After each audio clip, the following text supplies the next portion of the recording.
Nós continuaremos o nosso programa e conosco encontra-se o primeiro-tenente Luiz Gonzaga, aqui da Junta do Serviço Militar de Tupã.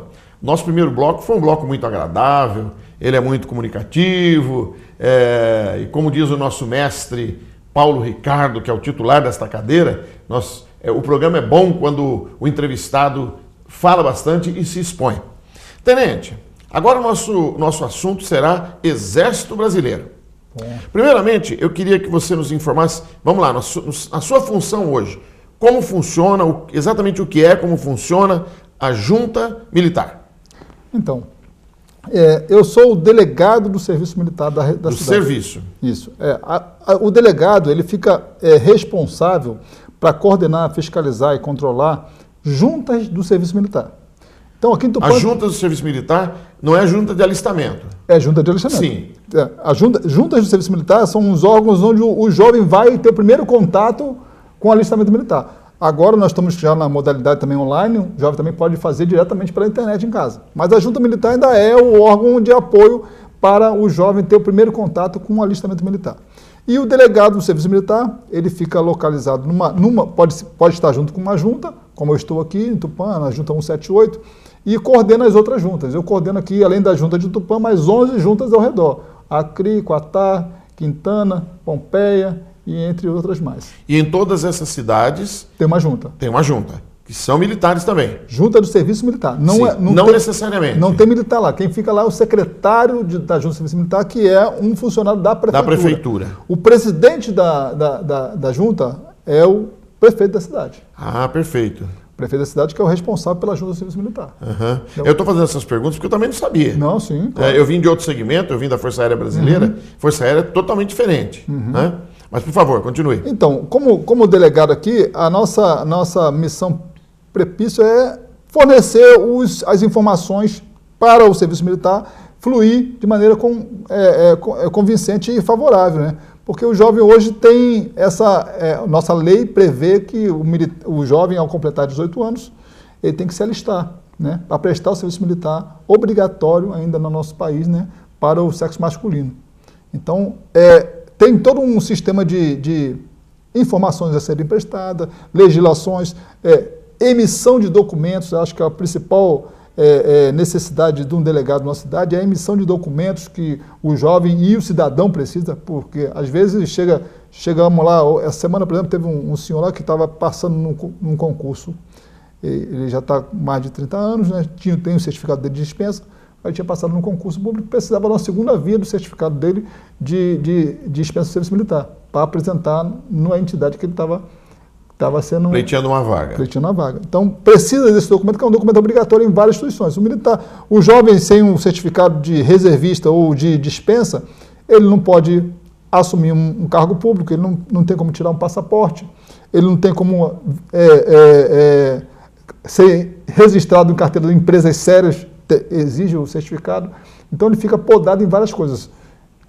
Faculdade. Isso em virtude da obrigatoriedade do serviço militar. Perfeito. Quer dizer, quem não tem esse documento é porque não cumpriu a lei, não está kit com o serviço militar. Exatamente. E nosso papel mais é fiscalização, né? Nós fiscalizamos isso e estamos à disposição para fornecer essas necessidades do cidadão. De cada uma dessas, e também em cada uma dessas juntas de alistamento. Os secretários das juntas afiliadas, as juntas que estão debaixo da nossa jurisdição, eles comparecem efetivamente aqui na sede de Tupã, periodicamente, para trazer documentos para serem assinados, para apresentar relatórios, para trazer mapas de controle. Tudo isso é coordenado aqui em Tupã e eu presto conta lá a Bauru, que é a nossa subordinação, né? Nós estamos subordinados à 6ª CSM em Bauru, que é a circunscrição do serviço militar, que coordena várias delegacias. Então, é uma hierarquia, né? Junta, delegacia e circunscrição. E aí vai depois para a região e exército, né? Beleza. E em relação ao exército, nós gostaríamos que você nos dissesse a respeito do papel social do exército. Sim. Porque eu sempre vejo reportagens de unidades do exército construindo estrada, recuperando pontes. Isso é um trabalho de engenharia, um trabalho de emergencial também. Mas não é só isso, porque você trabalhou lá na Amazônia e lá existe um serviço médico do Exército que atende a população ribeirinha, atende aquelas comunidades isoladas que estão lá no meio da selva. Então, por favor, gostaria que você nos falasse um pouco sobre isso, esse papel social do Exército. Então, com a permissão do nosso comandante, nós podemos falar que o Exército, o slogan do Exército já diz muita coisa, né? Braço forte e mão amiga. Então, esse é o slogan do Exército, né? Por que o braço forte? Que é a força de combate pronta para defender nossa pátria. O Exército é uma instituição que tem a missão, né, principal de defender a soberania nacional e, internamente, ele tem a missão de, além de garantia da lei e da ordem, como é quando solicitado, de fazer esse trabalho social de melhoria das condições de vida da população. Então, como o senhor mesmo falou, diversos trabalhos são feitos, né? Além dessa questão social de médicos nas fronteiras, que o Exército dá apoio total lá para a população ribeirinha, a população menos favorecida, né? Avião, alimento, transporte para os médicos, instalações para os médicos, tudo isso é fornecido de maneira eficaz, né? O Exército literalmente... Inclusive material cirúrgico, tudo, medicamento... Tudo nós temos fornecido para apoiar, né, o médico que se dispõe, porque também não é qualquer médico que vai não. Viu? Que quer sair da sua zona de conforto. Não é qualquer médico que vai não. Os médicos que vemos, alguns servem obrigado, né? Que tem um tempo de obrigatoriedade para servir. Às vezes o jovem está fazendo a faculdade de medicina, ele é liberado para concluir a faculdade dele e depois de concluir a faculdade ele presta serviço obrigatório como médico. Entendeu? O Exército aproveita essa mão de obra médica. Sim, qualificada. Qualificada, um período de 1 ano, sim, mas que é necessário para a instituição funcionar. E depois ele está ali, kit com o serviço militar. E esses médicos vão para a fronteira com muita apoio, né? Muito apoio do Exército. E além de abertura de estradas, né? Hoje nós temos aí a engenharia nossa. O Exército, eu não é porque sou militar, mas eu estou com uma experiência de 30 anos de serviço e me dá aí um pouco de legado para falar, né? Sim. O Exército é bem estruturado nas suas definições de funções, sabe? Então, a infantaria, a artilharia, a engenharia, cavalaria, são armas e quadros de serviço que temos para cada função, cada área. Então, hoje você vê uma diversidade de trabalho na instituição muito boa, né? O Exército trabalha em qualquer área, opera em qualquer terreno, em qualquer lugar. Entendeu? Nós temos capacidade de operar em diversas situações, favoráveis ou desfavoráveis. Então, isso nos dá uma flexibilidade e essa simpatia da população em relação ao nosso trabalho. Eu fiz um trabalho uma vez lá em Pedra Branca do Amapari, uma região lá em Macapá, extremidade norte do país, e eu tive o privilégio de fazer um trabalho social de orientação e levantamento de informação junto à população local do grau de satisfação que eles tinham com a força lá atuando na cidade deles. E eu pude ver em loco, né, entrevistando professores, alunos, população, moradores da região, qual era o grau de satisfação que eles tinham de ver a tropa ali atuando naquela cidade. Quase unanimemente a população amparava nosso trabalho, gostava de ver o Exército. Apoia o trabalho porque tem o cuidado de uma corporação extremamente respeitada. Inclusive, há um tempo atrás, uma grande revista de circulação nacional fez uma pesquisa qual seria a instituição que teria maior respeito no país, né? E entre elas, eu acho que um dos primeiros lugares ficou exatamente o Exército Brasileiro. O Exército desponta aí nas pesquisas de opinião, nas primeiras colocações. Às vezes empata, perde ali por Corpo de Bombeiro, que também são muito respeitados. Sim, sem dúvida. Então, a gente tem alguns princípios de trabalho, sabe? A ética, né? A honestidade, né? O corporativismo, a camaradagem, né?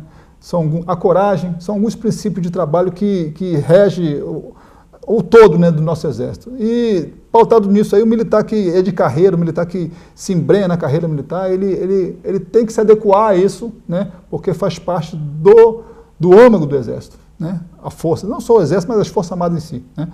A gente vê também isso na Aeronáutica, na Marinha, com certeza. E eu sou o suspeito de falar, sou muito feliz com a minha profissão, graças a Deus. E lá no Haiti, bom, continua o trabalho social do Exército lá, né? O Exército Brasileiro saiu de lá. Ah, já saiu? O Exército saiu de lá, se não me engano foi ano passado, as tropas brasileiras saíram de lá, deram como missão cumprida a parte do Brasil lá. Quantos anos a tropa brasileira ficou? Se não me engano foram 10, não estou lembrado de qual, mas ficou bastante tempo mais lá, desde 2006 lá. Sim, foi mais 10 anos. 10 anos. Então, houve uma grande melhoria das condições de vida dos haitianos com as tropas brasileiras lá, inclusive comandando a missão durante muito tempo. Os nossos generais comandaram as missões lá durante muito tempo. E com certeza deixamos lá aquele tijolo que eu falei com o senhor, que é bom você estar saindo e deixando. Então, a missão no Haiti, eu vejo como fases, né? Teve fases lá que era necessário combater, ferro, fogo, tiro. Impor autoridade. Impor autoridade. Teve fase de consolidar, de refazer, de reconstruir, e teve fase de motivar. A população haitiana hoje está na fase de se ressocializar, de buscar novos governos, novas metas, e aí o Exército já perdeu a finalidade dele lá, e é outra área que tem que ser trabalhada lá. Então, acho que por isso que saiu também, a missão está cumprida lá. Mas eu tive uma experiência muito boa lá, muito favorável lá, porque, primeiro que para um militar do Exército ser convocado para uma missão dessa, o senhor imagina aí, o senhor fazendo uma analogia, eu costumo fazer uma analogia assim, um jogador de futebol num país como o nosso, sim, ser selecionado para a seleção brasileira.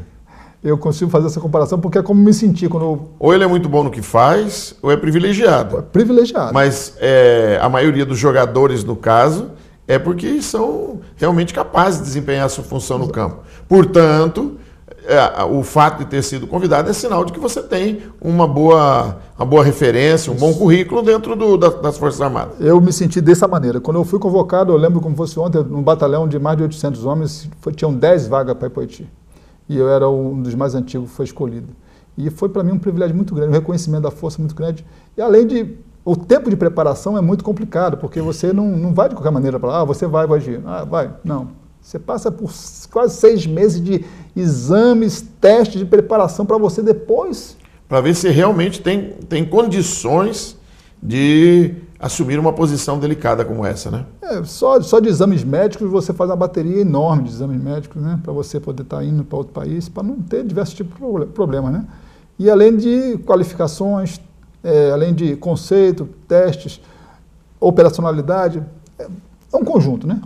E graças a Deus, depois que passei pelas fases de seleção e coloquei o pé no avião, que eu acreditei que eu estava... Ali eu acreditei, quando o avião decolou, eu falei, é verdade, estou indo. Agora já foi. Mas o brasileiro em si é muito cordial, o brasileiro em si é muito amigo. Eu lecionei história há muitos anos, né?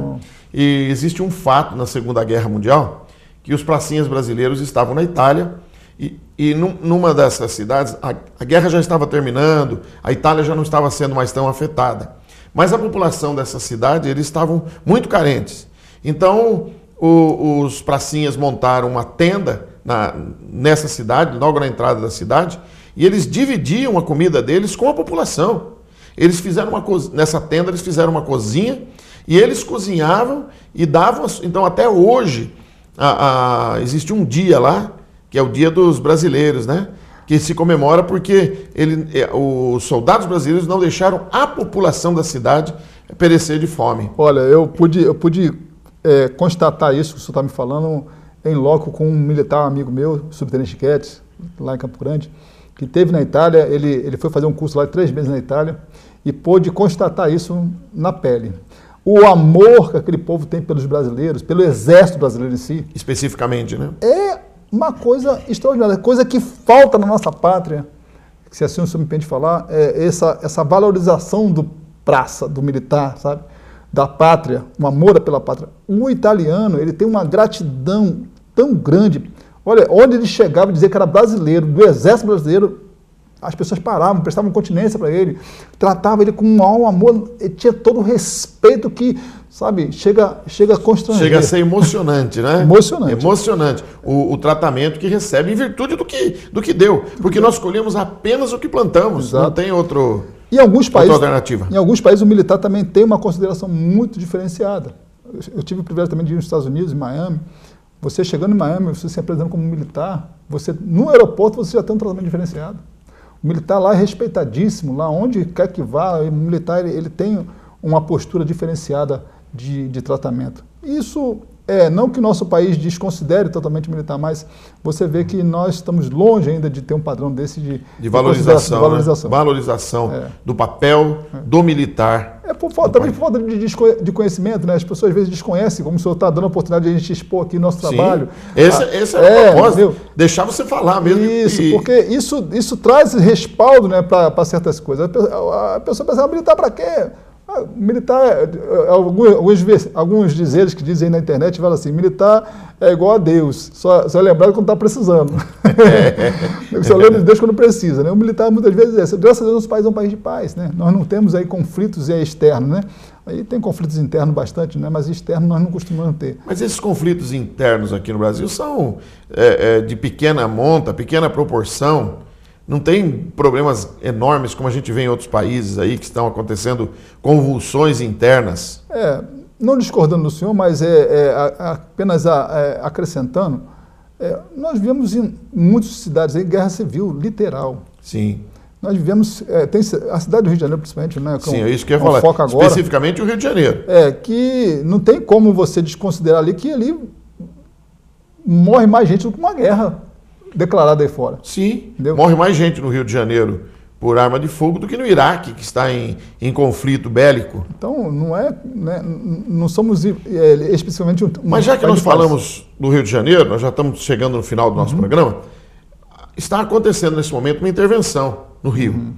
E o Exército tem um papel fundamental. Sim. O que você pensa sobre isso, já que você é nascido no Rio de Janeiro e está longe da sua terra, de longe, de fora, como é que você está vendo isso? Qual é a sua... Eu não vou nem perguntar qual é a sua posição, mas uma opinião pessoal, né? E como é que você acha que realmente o Exército, as Forças Armadas como um todo, conseguirão, eu não vou dizer dar jeito, mas minimizar o problema no estado do Rio? E principalmente na capital? O senhor me fez uma pergunta agora bem difícil de responder, porque o general que está recebendo essa missão, ele está realmente com uma missão difícil nas mãos, né? Não é qualquer um que recebe uma missão dessa, não. E realmente tem duas vertentes aí, né? Ele pode ser bem sucedido e ter os louros da vitória, como ele pode também encontrar dificuldade suprema e não conseguir tanta valorização assim e a credibilidade das Forças Armadas descer mais, né? Diminuir. Mas eu creio que não haveria outro jeito de fazer algo pelo Rio de Janeiro, a não ser isso agora. Uma intervenção. A intervenção, eu acho que demorou um pouco, né? A intervenção federal... A gente sabe que o nosso país é um país de política duvidosa, né? A gente tem vários problemas políticos no nosso país, né? Mas visando a população, eu por exemplo, como filho, minha mãe está lá no Rio de Janeiro, né? Minhas irmãs, meus irmãos, eu tenho 6 irmãos lá no Rio de Janeiro. Tem filho? Tenho filho que está indo para lá agora, meu filho está indo para lá para o Rio de Janeiro agora. Tenho parente, minha sogra, meu sogro mora no Rio de Janeiro, então eu me preocupo pela população, né?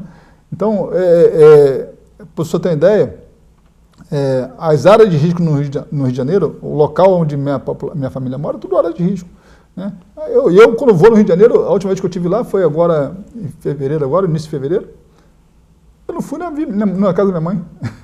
Eu não consegui visitar a casa da minha mãe, não pude ir lá, né, em virtude da violência que estava grande. Tive que despedir ela para vir na casa de uma tia minha, que era mais afastada, para poder visitar minha mãe. Então, isso tudo gera um pânico, né? Uma insegurança muito grande. Você não tem... Então, uma intervenção militar num país como esse vai gerar, de imediato, muita controvérsia, muito trabalho a ser feito. Já existem partidos políticos de extrema esquerda entrando com ações para evitar que os militares estejam na rua. Eu acho que tem... Chegaram a sugerir até que os militares estejam lá, mas totalmente desarmados, que é uma tolice. Então, porque o tráfico, os bandidos, estão muito bem armados. Bem armados. Então, se não der o poder total para o Exército atuar, vai ser desperdício de tempo e força. Vamos esperar que haja um bom resultado, vamos torcer para isso, que é bom para todos nós, é bom para o nosso país, né? Recentemente, uma prima minha esteve na Itália. Aliás, ela tem casa na Itália. Ela mora em Sorocaba, mas tem uma residência na Itália, em Florença. E havia uma propaganda dizendo: não vá ao Brasil no Carnaval, evite o Brasil no Carnaval. E mostrando cenas de violência, de assalto, de arrastão na praia e de outras coisas terríveis. Quer dizer, nós estamos muito mal vistos no exterior em virtude disso. E o Rio de Janeiro vive do turismo, né? Então, essa propaganda negativa realmente traz prejuízo, não só para o Rio, mas para todo o país, né?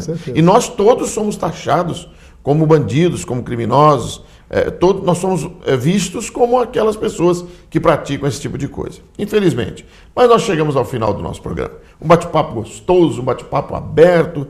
Olha, realmente eu gostei muito de ouvi-lo. Eu procurei falar o mínimo possível para que você tivesse toda a liberdade de expor com essa clareza absoluta não só a sua vida pessoal, mas principalmente o papel do Exército Brasileiro. Então, para a gente encerrar, as suas considerações finais. Eu queria aproveitar esse momento, a tua audiência aí, os telespectadores que estão nos assistindo, para fazer a convocação do jovem, né? Sim. O jovem aí da classe de 2000, nascidos em 2000, estão na época de alistamento militar. Desde 2 de janeiro até 30 de junho é a época de alistamento, sem problemas, sem multa, sem nenhum tipo de problema. Então, apareça na Junta Militar para fazer seu alistamento ou faça seu alistamento no site www.alistamentoonline.com.br.